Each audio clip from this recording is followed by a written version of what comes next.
Good evening, student. Today we will discuss chapter 11, My Struggle for an Education.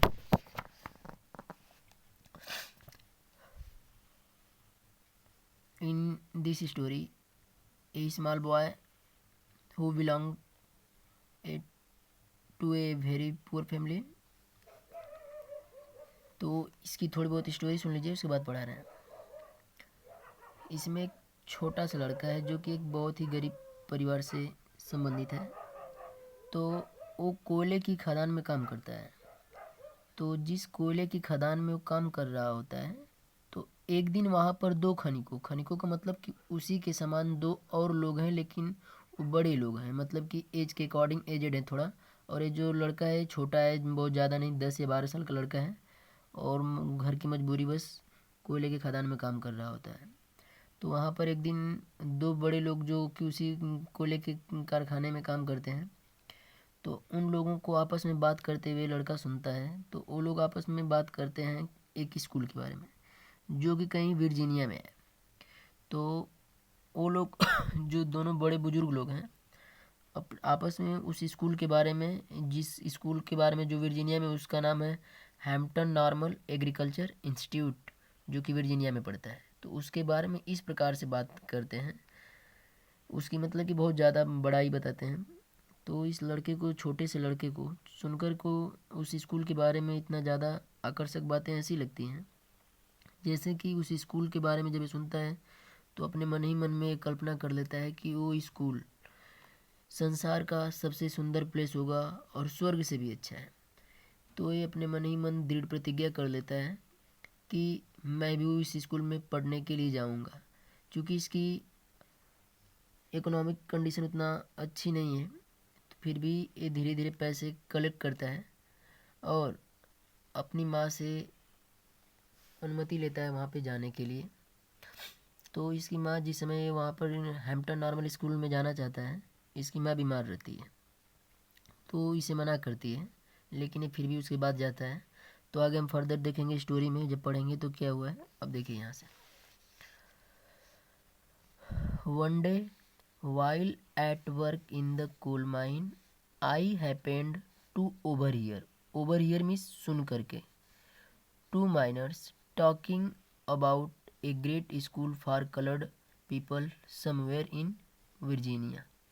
Means ये है कि एक दिन जब मैं कोयले की खदान में काम कर रहा था, कोल माइन कोयले की खदान में काम कर रहा था, तो मैं दो खनिकों से एक बड़े स्कूल के बारे में सुना जो कि श्वेत लोगों के लिए वर्जीनिया में बना हुआ था।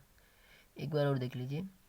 एक दिन जब मैं कोयले की खदान में काम कर रहा था, तो मैं दो खनिकों से एक बड़े स्कूल के बारे में सुना जो कि श्वेत लोगों के लिए वर्जीनिया में बना हुआ था।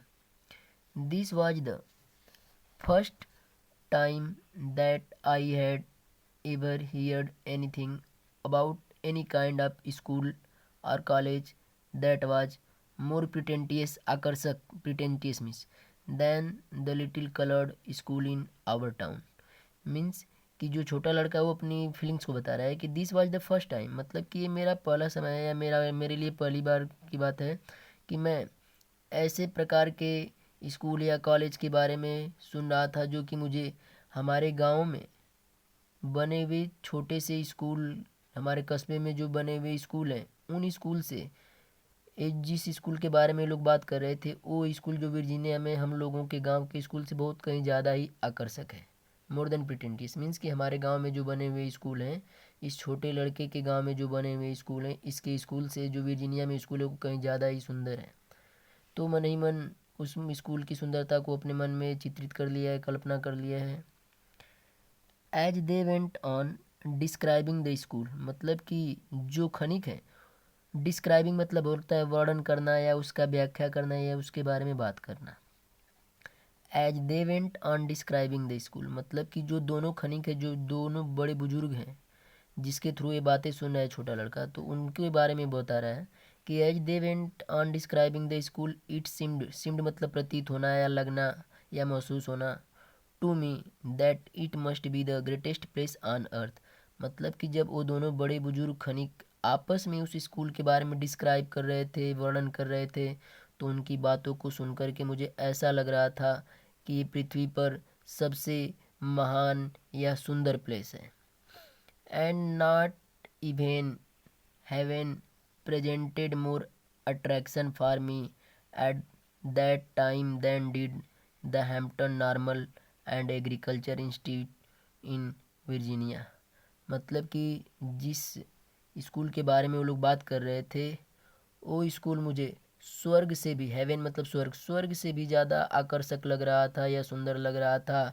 और स्कूल, उस स्कूल के बारे में जो लोग बात कर रहे थे, उस स्कूल का नाम था Hampton Normal and Agriculture Institute, जो कि वर्जीनिया में था। About which these men were talking, और वो लोग स्कूल के बारे में ऐसे बात कर रहे थे जैसे कि वो किसी स्वर्ग के बारे में बात कर रहे हों। एक बार और यहाँ से देख लीजिए। As they went on describing the school, it seemed to me that it must be the greatest place on earth, and not even heaven presented more attraction for me at that time than did the Hampton Normal and Agriculture Institute in Virginia, about which these men were talking।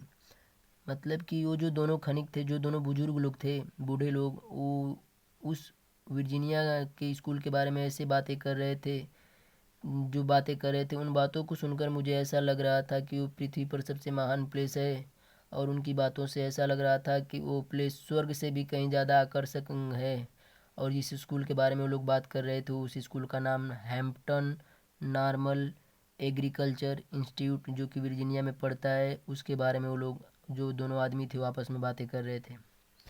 I resolve, दृढ़ प्रतिज्ञा कर लेना। Resolve means I resolve at once to go to that school, although means यद्यपि, I had no idea where it was और how many miles away और how I was going to reach it. मतलब कि जब लड़का उन दोनों खनिकों से, दोनों बुजुर्ग लोगों से उस स्कूल के बारे में सुनता है, तो स्कूल कुछ ज़्यादा इसके मन को अट्रैक्टेड कर लेता है, आकर्षित कर लेता है, कि लड़का मन ही मन, आई रिजॉल्व, लड़का मन ही मन दृढ़ प्रतिज्ञा कर लेता है कि मैं उस स्कूल में जाऊंगा। यद्यपि, आल्दो, यद्यपि, आई हैड, मतलब कि उस लड़के के पास कोई भी आइडिया नहीं है, इसको पता नहीं है कि वो स्कूल कहाँ पर है, उसके घर से कितनी दूरी पर है। मिल्स जैसे यूनिट होता है, जैसे मान लीजिए हम लोग डिस्टेंस को किलोमीटर मीटर बोलते हैं, तो पहले मिल्स है वो, तो वही लड़का बोल रहा है कि हमारे घर से वो जो स्कूल है कितनी दूरी पर है, कहाँ पड़ता है, मैं कैसे जाऊँगा, इस सब के बारे में मुझे कोई आइडिया नहीं है। लेकिन मैंने मन ही मन दृढ़ प्रतिज्ञा कर लिया कि मैं वहाँ पर एक दिन अवश्य जाऊँगा। I remembered only that I was on fire constantly, लगातार, विथ वन एम्बिशन, एम्बिशन मतलब आकांक्षा या इच्छा या महत्वाकांक्षी बोल सकते हैं, and that was to go to Hampton. मतलब कि वो जो लड़का है उसको एक ही बात याद थी, उसके मन में एक ही बात लगातार चल रही थी। फायर मीन्स यहाँ पे रियलिटी मीन्स आग से नहीं है, बल्कि उसके मन में जो हमेशा इच्छा चल रही है, लगी हुई है, जाने की, उसको बोला गया है। I was going to reach it remembered, मतलब कि लड़के को बस एक ही बात याद है कि वो किसी भी प्रकार से वहाँ पर उस स्कूल वर्जीनिया में जो कहीं पर है, हैम्पटन नॉर्मल एग्रीकल्चर इंस्टीट्यूट, वहाँ पर पहुँच जाए। यही मन में उसकी बातें चल रही हैं। And that was to go to Hampton, मतलब कि वो हैम्पटन नॉर्मल इंस्टीट्यूट स्कूल में जाना चाहता था। This thought was with me day and night, और यही विचार दिन रात इसके मन में आते थे। मतलब कि सोते जागते हर समय इस लड़के के मन में एक ही बात थी कि एक न एक दिन मैं उस स्कूल में जाऊंगा। Finally in the fall of 1872 the great day came and I started for Hampton, और अंत में 1872 बीत जाने पर, आने पर, sorry, finally in the fall of 1872, मतलब कि धीरे धीरे कुछ साल बीत गए हैं, अब लड़का थोड़ा बहुत पैसा कलेक्ट कर लिया है, तो सन 1872 में जो महान दिन भी आया, या वह शुभ दिन भी आया, जब लड़का हैम्पटन नॉर्मल जाने के लिए तैयार होने लगा, या उस वहाँ पे जाने की स्टार्टिंग करने लगा। I had only a small cheap satchel, satchel मतलब बस्ता या bag, that contained what few articles, सामान, of clothing I could get, मतलब कि जब लड़का हैम्पटन नॉर्मल इंस्टीट्यूट जाने की तैयारी कर रहा है तो आई हैड मतलब कि इस लड़के के पास केवल एक छोटा सस्ता बैग है और जिसमें उस बैग में कुछ सामान है, कपड़े उनके सामान हैं जिसको लेकर वे वहाँ पर जा रहा है। My mother at the time was rather weak and broken in health, जिस समय लड़का हैम्पटन नॉर्मल स्कूल जा रहा है तो उस समय इसकी जो माँ है उस टाइम पे बहुत ज़्यादा कमज़ोर हैं, उनका स्वास्थ्य गिर चुका है। मीन्स ये है कि बहुत ज़्यादा उसकी माँ, उस छोटे लड़के की माँ बहुत ज़्यादा बीमार है। नेक्स्ट पैराग्राफ हम लोग कल पढ़ेंगे। आज के लिए बस इतना ही। Thank you, have a nice day.